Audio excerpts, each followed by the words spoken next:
The war had been going on for 400 years. In the cold darkness of space, three massive fleets faced each other across the Nexus sector like angry gods frozen in time. The crystal ships of the Vorthak Empire gleamed like diamonds, their surfaces reflecting the light of distant stars. Across from them, the biomechanical vessels of the Therian Collective pulsed with organic rhythms. Metal and flesh fused into weapons of war. Between them both, the energy ships of the Zephyrian Dominion flickered like ghosts made of pure light. Admiral Vextar stood in the command center of his flagship, the Crystal Throne. His crystalline body caught the light from the tactical displays and threw it back in sharp, angry beams.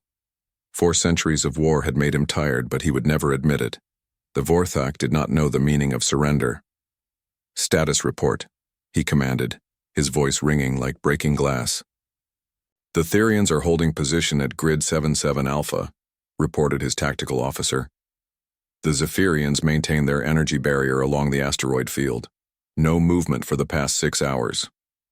Vextar nodded. 6 hours of peace was unusual. Sometimes they went days without fighting, but those times were rare. The 3 empires had been locked in this endless dance of death for so long that none of them remembered why the war had started. They only knew how to fight. On the bioship, Living Fury Sint-9 processed data through its neural networks. Half machine, half creature, it had been designed for war. Its thoughts moved like lightning through circuits made of living tissue. The Therian Collective had evolved beyond the need for individual names or personalities. They were one mind, in many bodies all working toward the same goal: total victory. But victory had been impossible for 400 years. The 3 empires were too evenly matched. Each time one gained an advantage, the other 2 would unite against it. Then the balance would shift, and the cycle would begin again. "Enemy positions unchanged," Sint-9 reported to itself and to the 1,000 other minds connected to its network. "Vorthak fleet maintains defensive formation. Zephyrian energy signature stable, calculating next probable attack vector." In the shimmering energy vessel Bright Thunder, Lumara existed as pure, thought-given form. The Zephyrians had transcended physical bodies long ago, becoming beings of living energy. To them, the crystal ships and bioships of their enemies seemed crude and primitive. Yet those crude ships had weapons that could hurt them, and that was all that mattered in war. "The great dance continues," Lumara whispered. Its voice carried on waves of electromagnetic energy. 400 years and still we circle each other like hunters who have forgotten their prey." The 3 fleets hung in space like monuments to futility. Thousands of ships, millions of warriors, all caught in a war that could never end. The Nexus sector had become their prison, and they were both the guards and the prisoners. Then the sensors began to scream. On every ship in all 3 fleets, warning lights flashed and alarms sounded. Something was coming toward them through hyperspace. Something big. "Unknown contact," shouted the Vorthak sensor operator, his crystalline voice cracking with excitement. "Massive energy signature approaching from Vector 917. Sint-9's biological computers worked at maximum speed, processing the incoming data. Analysis complete. Unknown vessel. Configuration unfamiliar. Mass approximately 2 kilometers. Technology unknown." Lumara felt the disturbance in space, like a ripple in calm water. "Something comes," it announced to its fellow energy beings.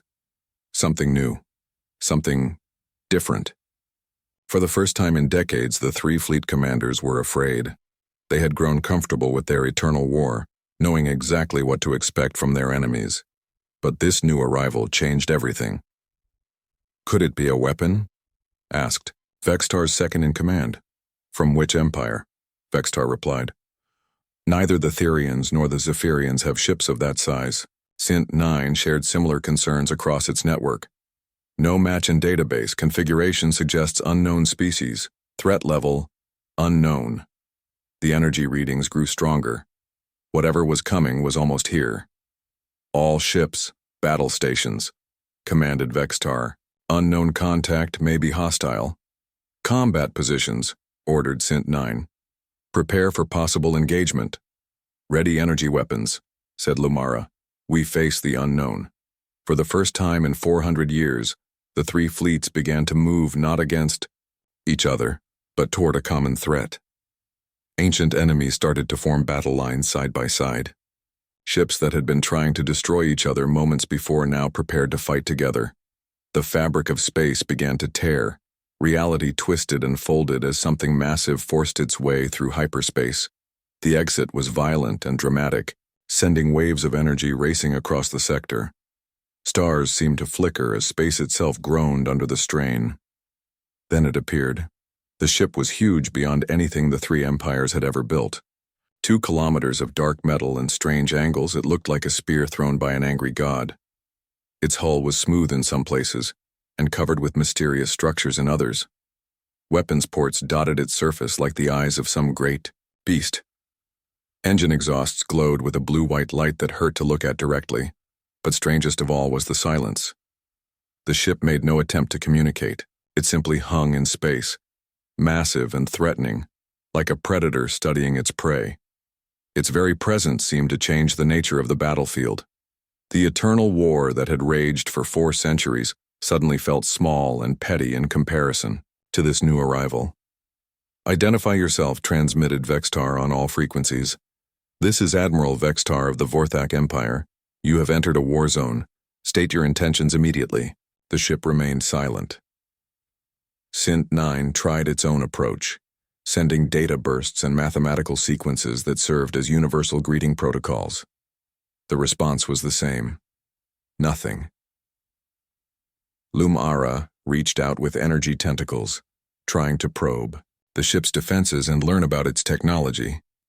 The tentacles simply stopped at the ship's hull, unable to penetrate whatever protective field surrounded it. No response to any contact attempts, reported the Vorthak communications officer. Unknown vessel maintains position, observed Sint-9. No movement, no communication, purpose unclear. It watches us, said Lumara with growing unease. Like a hunter studying prey. Inside the unknown ship, Admiral Li Dae-ho stood on the bridge of the human battleship Indomitable. He was a tall man with graying hair and eyes that had seen too much war. Behind him, his crew worked at their stations with quiet efficiency. These were the best of humanity's military, veterans of the Sol defense wars who had earned their places through skill and courage. Captain Park, what's our tactical situation? Lee asked. Captain Park Soo-jin studied the displays in front of her. She was younger than the Admiral, but just as experienced, with a sharp mind for strategy that had saved countless lives in previous battles. 3 distinct fleets, sir. Unknown alien species. They appear to have been engaged in combat before our arrival. How long have they been fighting? Based on the battle damage and debris patterns, I'd estimate years, maybe decades. This isn't a recent conflict. Lee nodded grimly. Humanity had hoped to find peaceful neighbors when they finally achieved faster-than-light travel. Instead, they kept finding wars. Any response to our presence? They've stopped fighting each other, reported the communications officer.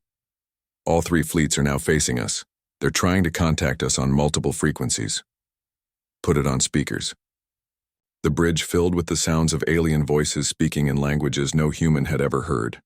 Crystal chimes mixed with organic growls and energy harmonics. The universal translator was working overtime, but the meaning was clear enough. The aliens wanted to know who the humans were and what they wanted. Should I respond, sir? Asked Dr. Yoon Ha-na, the ship's xenolinguist. She had spent her career preparing for this moment, the first contact between humanity and alien intelligence, but she had never imagined it would happen in the middle of someone else's war. Not yet, Lee replied. Let them wonder. Mr. Kim, what's the status of our systems? Engineer Kim Tae-woo checked his displays. The ship's experimental fusion core was running perfectly.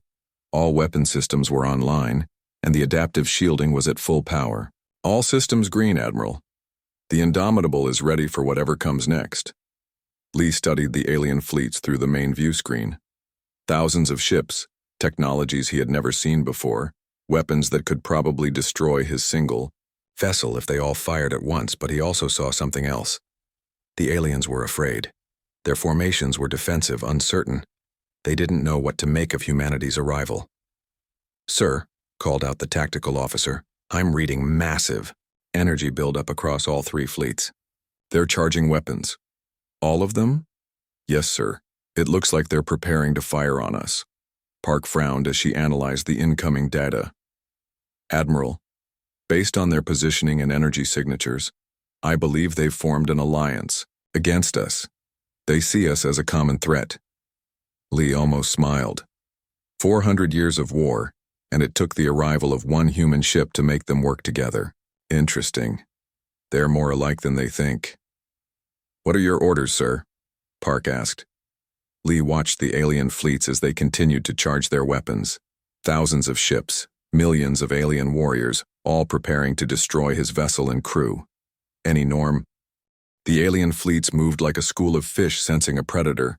Ships that had been enemies for 4 centuries now flew side by side, their weapons pointed at the single human vessel that hung in space before them.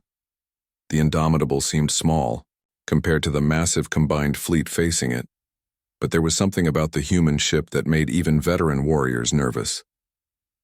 Admiral Vextar felt uncertainty for the first time in decades. His crystalline fingers tapped against the command console as he studied the readings. Analysis of the unknown vessel? Still inconclusive, his science officer replied. The hull appears to be composed of metals unknown to our databases. Energy signatures are unlike anything we've encountered. Most disturbing of all, we cannot penetrate their defensive screens for detailed scans. That was troubling. Vorthak sensors could analyze the molecular structure of an asteroid from 1,000 kilometers away. If they couldn't scan the human ship, it meant the humans had technology the Vorthak Empire had never seen before. Sint-9 shared similar concerns across the Therian neural network. Assessment. Human vessel represents unknown technological paradigm. Recommended action, proceed with extreme caution. Alternative assessment. Vessel may be primitive but well shielded. Recommended action, destroy immediately before it can summon reinforcements. The biomechanical collective was having an argument with itself. Half of its shared consciousness wanted to study these newcomers, while the other half wanted to eliminate them as quickly as possible. Such internal conflict was rare for the Therians. Lumara pulsed with nervous energy. As beings of pure thought, the Zephyrians were more sensitive to the unknown than their physical counterparts. The human ship felt wrong to them, like a note played off-key in a familiar song. There is something about these humans that disturbs the natural order. They should not be here, they should not exist. On the bridge of the Indomitable, Dr. Yoon Hana worked frantically at her station. As humanity's first xenolinguist, she had spent years preparing for this moment. She had studied every theoretical model of alien communication, from mathematical sequences to pictographic symbols. But theory was very different from reality. I'm getting responses on multiple frequencies, she reported to Admiral Lee. The crystalline ships are using harmonic resonance patterns. The bioships are transmitting in complex data bursts that seem to include emotional components. The energy ships are singing, for lack of a better word. Can you translate any of it? Lee asked. Some basic concepts are coming through. They want to know who we are, where we come from, and what our intentions are. They're also afraid. There's a lot of fear in these transmissions. Captain Park looked up from her tactical display. Admiral, the alien fleets are maintaining their approach. Weapons are still charging, but they're not moving to attack formation. I think they're hoping we'll answer their questions before they have to fight us. Lee nodded.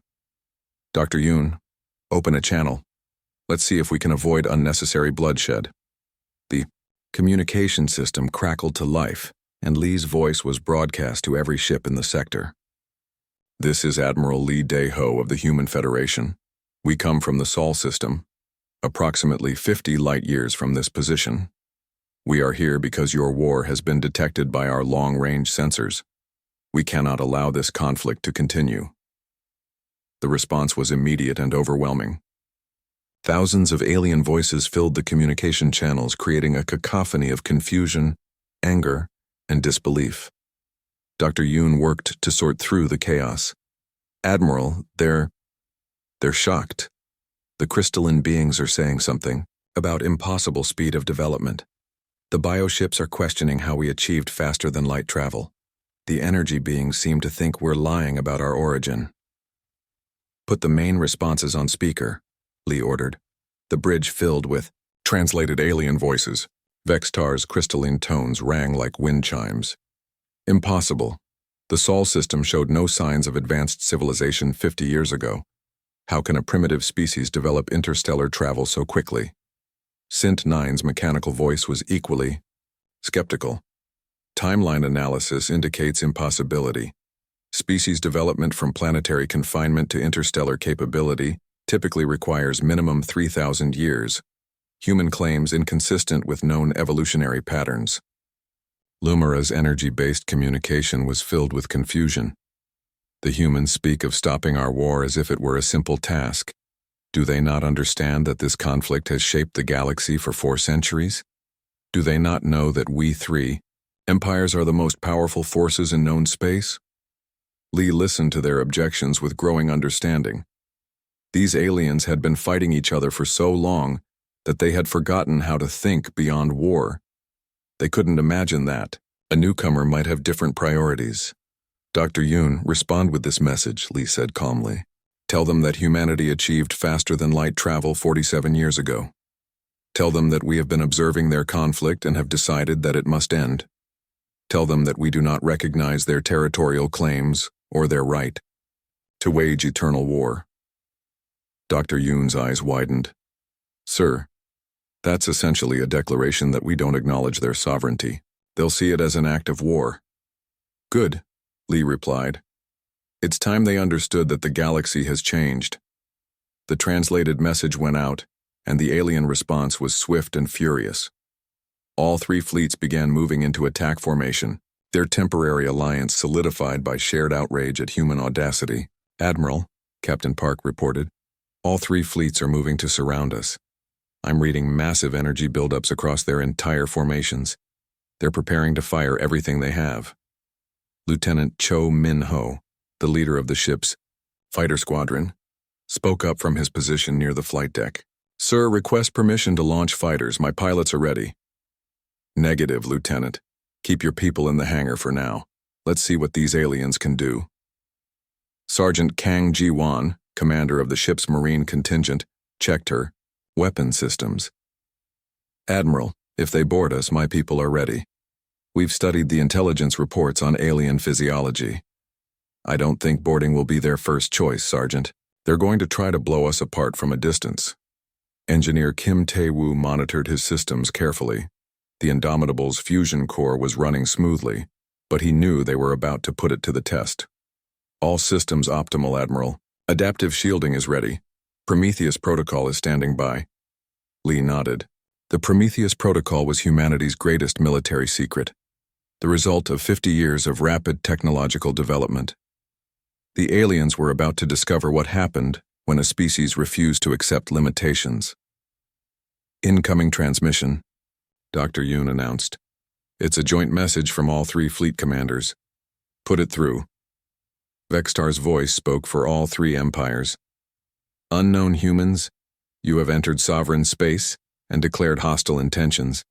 You will withdraw immediately or face the combined might of 3 galactic powers. This is your final warning. Lee stepped forward, his voice calm and steady. This is our response. He closed the channel without saying another word. The alien fleets took this as the insult it was meant to be. Rage and wounded pride overrode caution. After 400 years of careful, calculated warfare, the 3 empires decided to show these upstart humans what real power looked like. Multiple launches detected, shouted the tactical officer. I'm counting over 10,000 incoming projectiles. Plasma bolts, energy beams, kinetic penetrators, and some kind of crystalline missiles. Time to impact, 30 seconds. Captain Park studied her displays in amazement. Sir, they're throwing everything they have at us. This is enough firepower to destroy a small moon. Dr. Yoon, Lee said calmly, record everything. Earth needs to see this. The bridge crew watched as 10,000 alien weapons raced toward their ship. The combined firepower of 3 galactic empires accumulated over centuries of technological development was about to hit them all at once. Any normal vessel would have been vaporized instantly, but the Indomitable was not a normal vessel.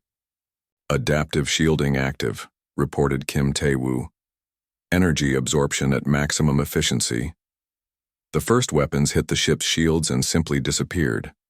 Plasma bolts that could melt through asteroid belts were absorbed and converted into additional power for the ship's systems. Energy beams that could cut through space station hulls were redirected and stored. Kinetic penetrators that could punch through battle armor bounced off harmlessly. The alien weapons struck the human ship, for 30 full seconds pouring enough energy into the attack to power a star system. When the bombardment ended, the Indomitable hung in space exactly where it had been before, completely undamaged. In fact, it was stronger than before. The adaptive shielding had absorbed all that energy and fed it into the ship's power grid. Silence fell across the Nexus sector. Thousands of alien warriors stared at their sensors in disbelief. The impossible had just happened. Their ultimate attack had been completely ineffective. Status report, Lee said quietly. No damage to any system, Kim reported with barely concealed excitement. Shield absorption was perfect. We actually gained 12% additional power from their attack. Excellent. Captain Park, target. Selection? Park had been waiting for this moment. I recommend the Vorthak battle station at coordinates S. The destruction of the Vorthak battle station sent shockwaves through all 3 alien fleets. Warriors who had fought for centuries without fear now stared at their screens in stunned silence. The humans had just done the impossible. They had ended a major engagement with a single shot. Admiral Vextar felt his crystalline structure vibrate with emotion. Rage, fear, and disbelief coursed through him in equal measure. How? He whispered, his voice barely audible above the emergency, alarms filling his bridge. How did they penetrate our shields? How did they destroy the Crystal Fortress with one attack? His science officer was frantically analyzing the sensor data. The projectile was simple metallic composition, sir. Nothing exotic. But the velocity was beyond anything in our databases. 15% of light speed. Our shields are designed to stop energy weapons and slower projectiles. They simply cannot handle kinetic impacts at relativistic speeds. And their defensive systems? Unknown, sir. The energy from our entire bombardment simply vanished. Either they have perfect absorption technology or... The officer paused, afraid to voice his conclusion. Or what? Or they converted our attack into additional power for their systems. It would explain the energy readings we detected after the bombardment. Vextar's rage crystallized into cold calculation. 400 years of warfare had taught him one thing: adapt or die. Signal the other fleets. We need a new strategy. On the bioship Living Fury, Sint-9 was having a heated internal debate. The collective consciousness of the Therian Empire was split between those who wanted to retreat and study these humans, and those who wanted to attack with everything they had. Analysis complete, Sint-9 reported to itself.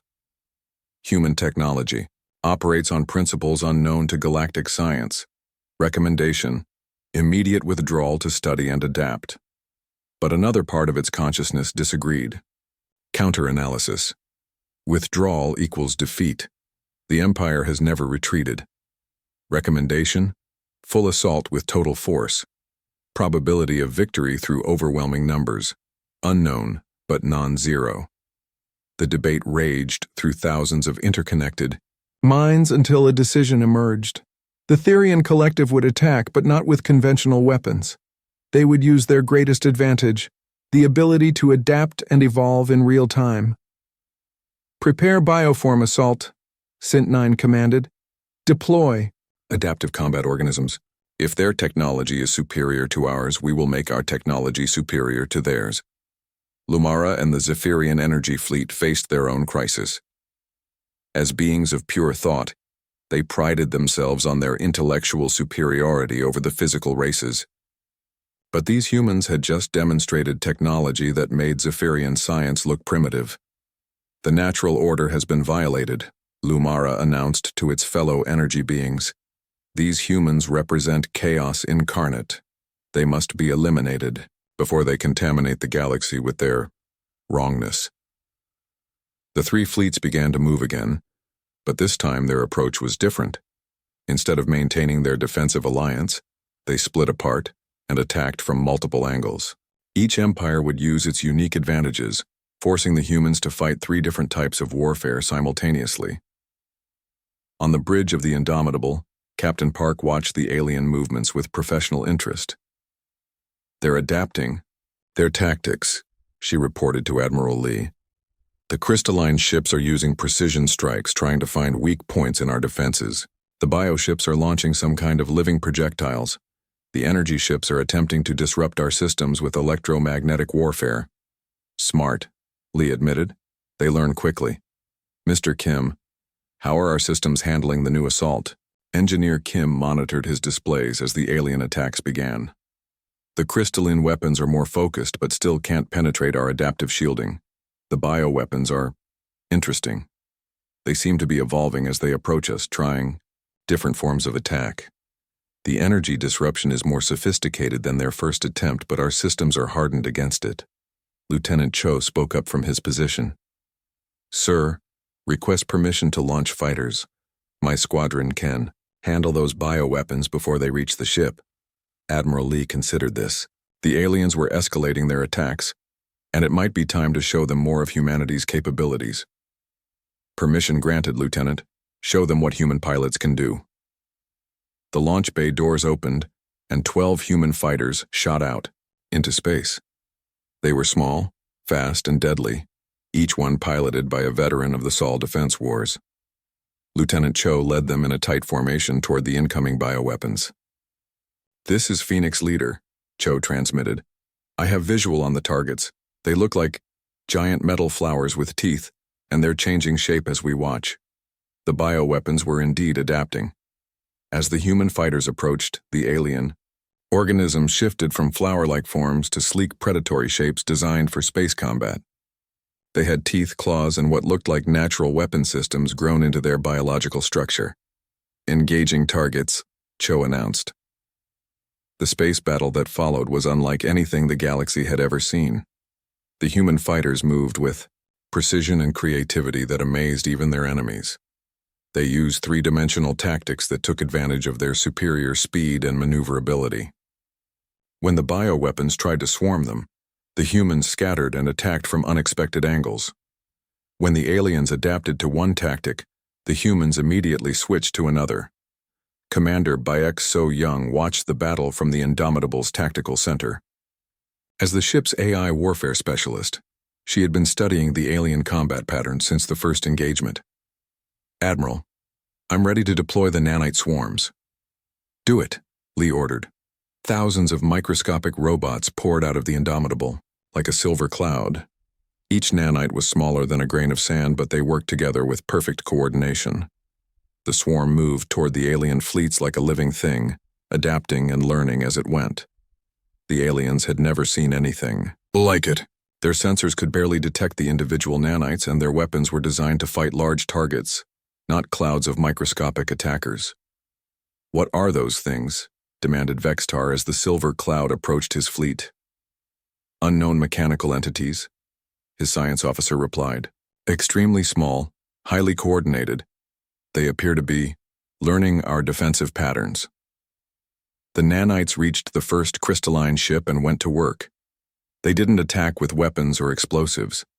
Instead, they began dismantling the ship's hull at the molecular level, taking it apart piece by tiny piece.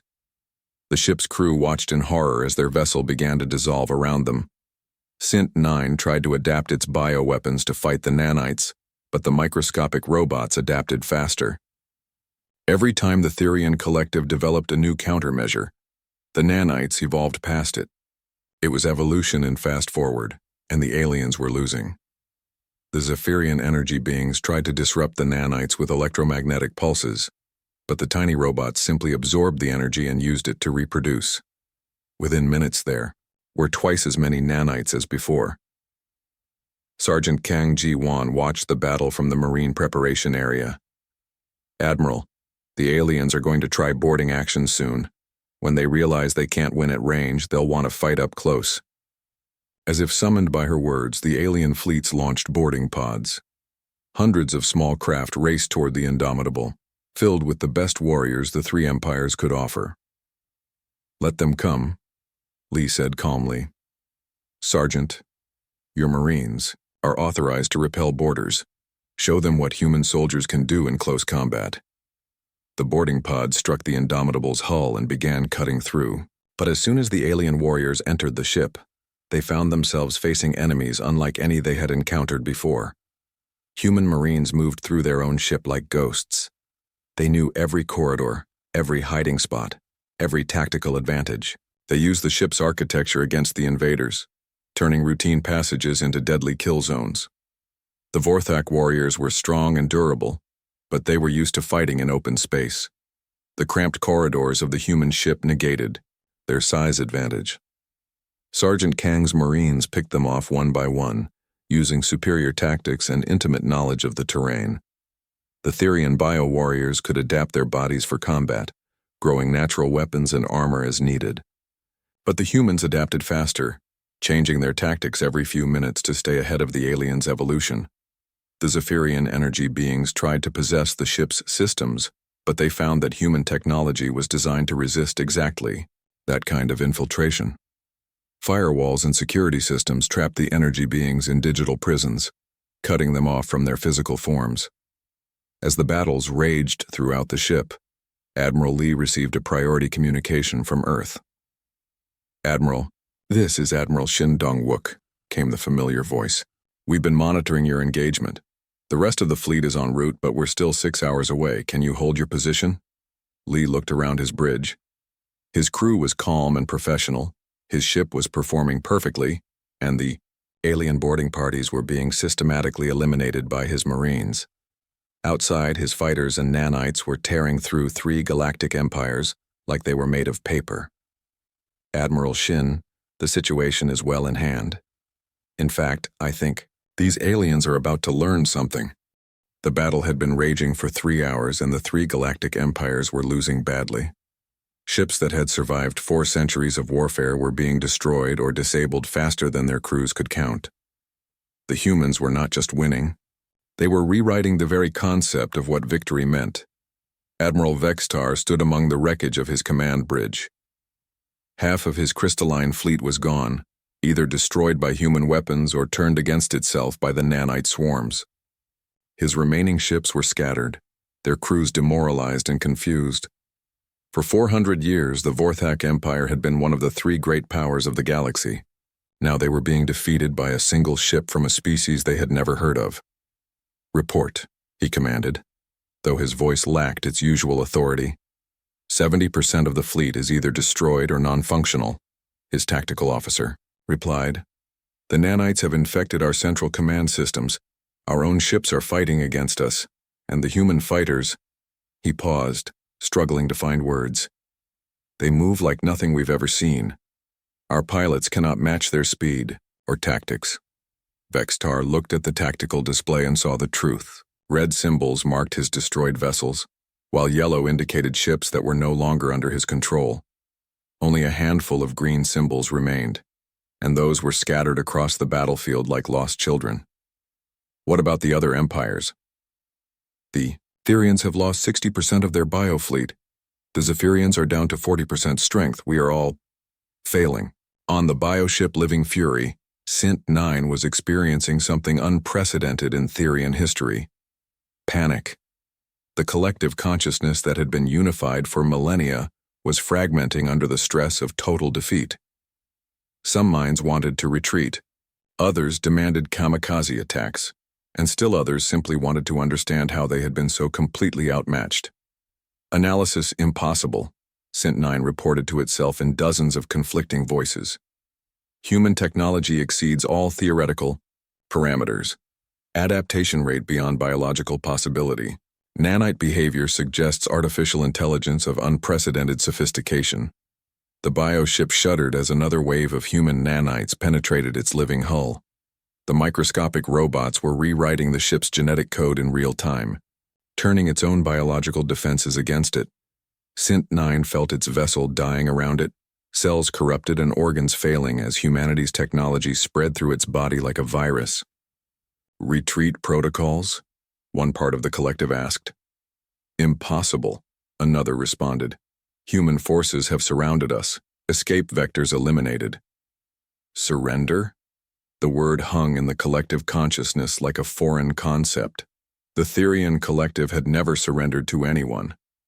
But then again, they had never faced anyone like humanity. Lumara pulsed with desperate energy as its fellow Zephyrians fell around it. The energy beings had always considered themselves superior to physical life forms, but the humans were proving that opinion wrong. Their technology didn't just match Zephyrian capabilities, it exceeded them in ways that shouldn't have been possible. How? Lumara asked the universe.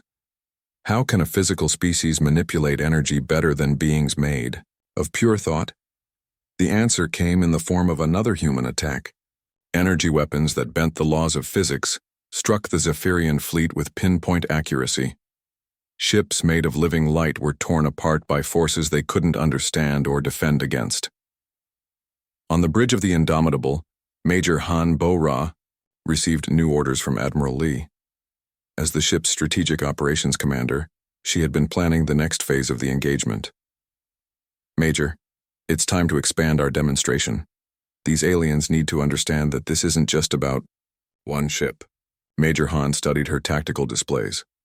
Sir, I have target recommendations. The three empires have key strategic worlds within our strike range. If we can disable their planetary defenses and command centers, we can effectively end their ability to wage war. Do it, Lee ordered. But remember, we want to disable, not destroy. These people will be our neighbors once this is over.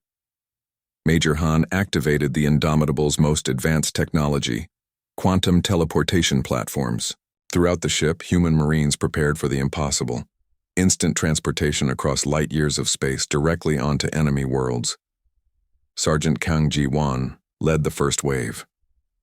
One moment she was standing in the teleportation chamber aboard the Indomitable. The next she was materializing in the command center of the Vorthak capital world's primary defense station. The alien guards barely had time to register her presence before she and her team had secured the facility. Objective secured, she reported through the quantum communicator. Vorthak planetary defenses are offline. Similar reports came in from dozens of other locations. Human marines appeared like ghosts on the most heavily defended worlds of all three empires. They struck command centers, communication hubs, and strategic installations with surgical precision. The aliens' planetary defenses, designed to withstand massive fleets and orbital bombardments, were helpless against enemies who could simply appear inside their most secure facilities. Dr. Ryu J. Sung watched the operation from his science station. As the ship's chief physicist, he had been studying the alien technology throughout the battle. What he had discovered was both fascinating and troubling. Admiral, he reported, I've completed my analysis of the alien technology. The results are surprising. Go ahead, Doctor. Sir, these three empires have been using essentially the same technology for over 10,000 years.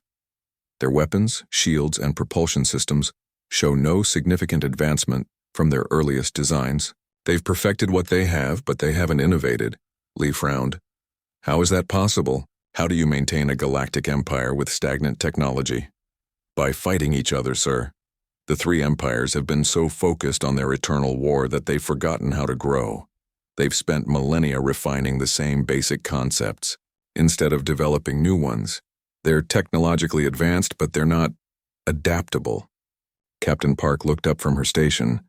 That explains why they can't counter our tactics. They're used to fighting enemies who use similar technology and strategies. We're completely outside their experience.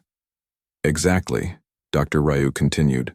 They've created the most sophisticated versions of ancient technology. We've created entirely new technologies. It's like comparing the finest bronze sword ever made to a modern rifle. The comparison was apt. Throughout the sector, the aliens were learning the difference between perfection and innovation. Their weapons were beautifully crafted and incredibly powerful, but they were still based on principles thousands of years old. Human technology was rough around the edges, but constantly evolving, adapting, and improving. Lieutenant Cho's voice crackled over the communication system. Admiral, the alien fighter formations are breaking up. They can't match our maneuverability, and their tactics haven't changed since we engaged them. My pilots are running circles around them." It was true. The alien pilots were skilled and experienced, but they fought like their ancestors had fought. They used formations and strategies that had been developed millennia ago and refined through countless battles. Human pilots, on the other hand, improvised constantly. They invented new tactics in the middle of combat, adapted to changing situations instantly, and used their technology in ways that surprised even their own engineers. Commander Bayek's nanites were providing real-time intelligence from throughout the alien fleets. "Admiral, I'm reading massive system failures across all three empires. They're trying to adapt their technology to counter our attacks, but they don't know how. Their entire technological base is designed for incremental improvement, not radical innovation." The battle was becoming less of a fight and more of a demonstration. The humans weren't just defeating their enemies. They were teaching them a lesson about the difference between stagnation and progress. Admiral Vextar received the communication he had been dreading. "Sir, the homeworld defense grid has fallen. Human soldiers have somehow infiltrated our most secure facilities. The planetary government is requesting surrender terms." "Surrender?" Vextar's voice cracked like breaking crystal. "The Vorthak Empire does not surrender. Sir, we no longer have a choice. Our fleets are destroyed, our worlds are defenseless, and the humans—" His officer paused. "Sir, the humans could have destroyed our homeworld. They had weapons capable of sterilizing planets. Instead, they disabled our defenses and left our population unharmed. They're not trying to conquer us, they're trying to stop us." Similar conversations were happening throughout the Therian Collective and the Zephyrian Dominion. The three empires that had fought for 4 centuries were simultaneously learning that their war was over, whether they wanted it to be or not. Sint-9's collective consciousness finally reached a consensus. Survival requires adaptation.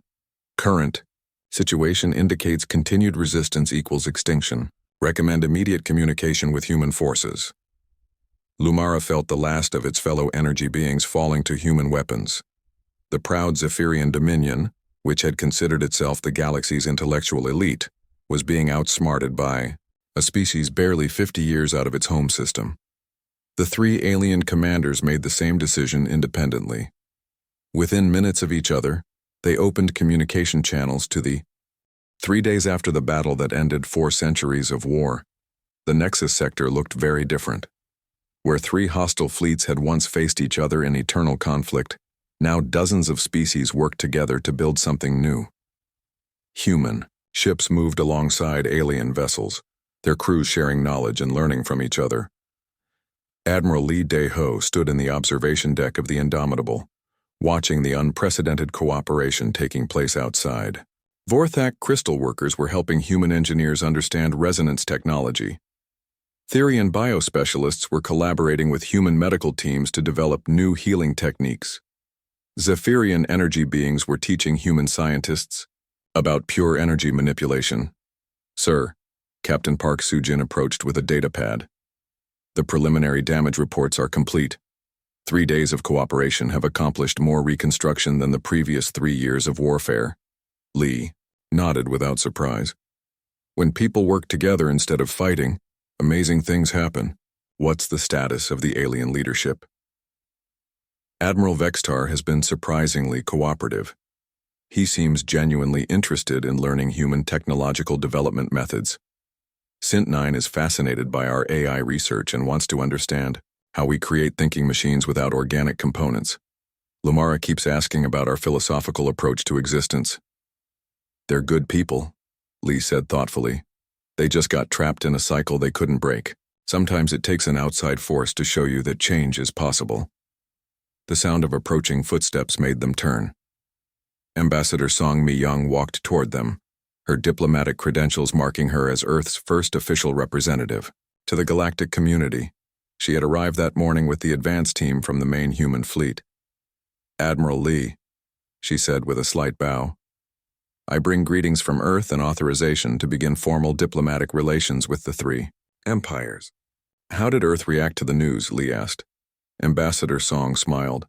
With typical human responses, the politicians want to know about trade opportunities, the scientists want to study alien technology, the military wants to understand their tactical capabilities, and the general population is excited about meeting new friends among the stars.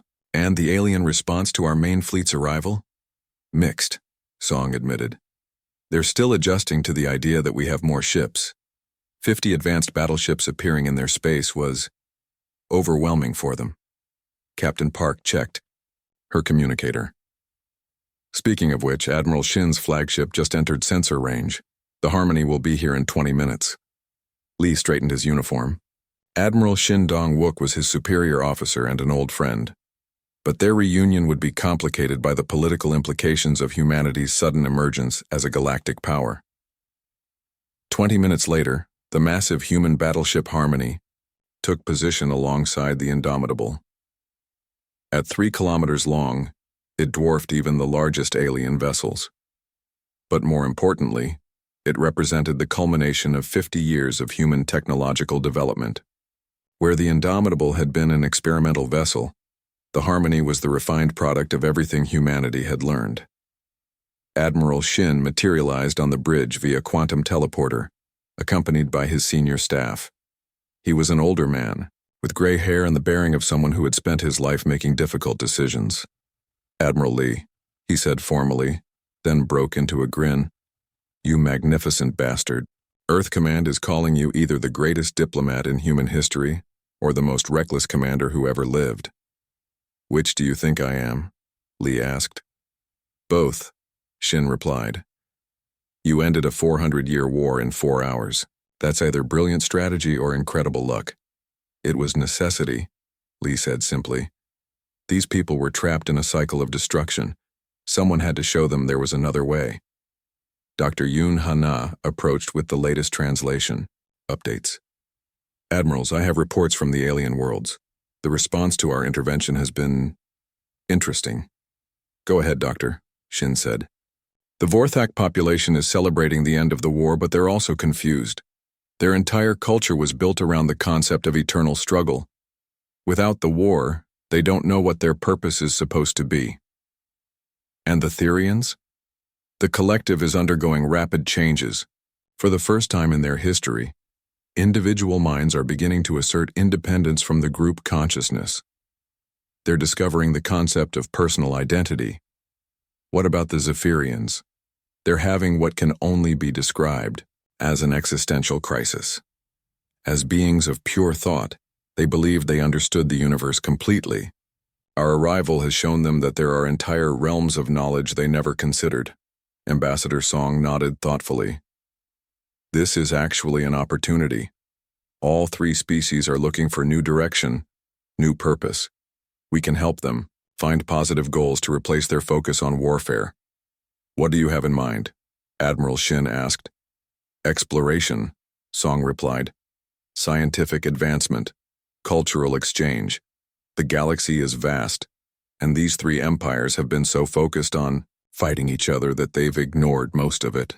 There are entire regions of space that remain unexplored, countless mysteries waiting to be solved." Engineer Kim Tae-woo joined the conversation from his monitoring station. "Admirals, I've been working with alien technical teams for the past 3 days. Their fundamental technologies are incredibly sophisticated, but they've been using them the same way for thousands of years. If we can teach them our approach to innovation, the possibilities are endless." "Explain," Shin requested. "Take Vorthak crystal technology. They've perfected it to an art form, but they've never considered combining it with other materials or energy sources. The Therians have biological manipulation capabilities that make our best genetic engineering look primitive, but they've never thought to apply it outside of military uses. The Zephyrians can manipulate pure energy in ways we're just beginning to understand, but they've limited themselves to what they consider proper applications." Captain Park accessed her tactical displays. "Sir, what Engineer Kim is describing matches what we observed in combat. Their weapons and defenses were incredibly advanced, but they were also predictable. They had perfected single approaches instead of developing multiple options." Dr. Roo Jae-sung approached with a thick datapad. Admirals, I've completed my comprehensive analysis of alien technology. The results support everything we've observed. These civilizations achieved technological maturity and then stopped growing. They've spent millennia perfecting existing knowledge instead of seeking new knowledge. That's not necessarily a bad thing, Ambassador Song pointed out. Perfection has its own value, but it also has limitations. Exactly, Lee said. They became masters of what they knew, but they forgot how to learn what they didn't know. Humanity's advantage isn't that we're smarter or stronger. It's that we never stop asking, what if? A communication alert interrupted their discussion. Dr. Yoon quickly established the connection. Admirals, we're receiving a joint transmission from all 3 alien leaders. They're requesting a formal meeting. Put them through, Shin ordered. The main screen activated, showing the 3 former enemies standing together in what appeared to be a neutral conference room. Admiral Vextar's crystalline form reflected light in complex patterns. Sint 9's biomechanical body pulsed with new configurations. Lumara's energy form seemed more stable and focused than before. Human leaders, Vextar spoke for the group. We have been discussing the future of our peoples. The war that defined our existence for 4 centuries is over. We must now decide what comes next. Sint 9's mechanical voice carried new undertones of individuality. The collective has voted. We wish to learn your methods of growth and adaptation. We offer our biological technologies in exchange for your innovation techniques.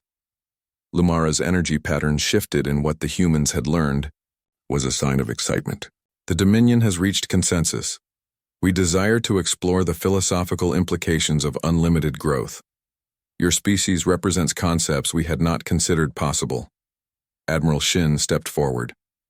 We're honored by your trust. Humanity offers friendship, cooperation, and shared exploration of the galaxy's mysteries. But we want to be clear about our expectations. Speak freely, Vextar replied. First, the war between your 3 empires is permanently ended. Any disputes will be resolved through negotiation and mediation, not warfare. Second, all 3 civilizations will establish peaceful development zones focused on growth rather than conquest. Third, we work together to explore the galaxy and unlock its secrets. And in return? Sint 9 asked. In return, Song said, stepping into view, humanity shares everything we know about technological innovation, adaptive thinking, and cooperative development. We help your peoples discover new purposes and new possibilities. You would share your secrets? Lumara seemed surprised. Your technological advantages? Knowledge grows when it's shared, Lee explained. The more people who understand innovation, the faster everyone advances. We're not interested in maintaining superiority. We're interested in growing together. The 3 alien leaders exchanged glances, communications, and energy patterns. Finally, Vextar spoke again. We accept your terms, but we have one question. Why? Why do you offer cooperation instead of demanding capcut?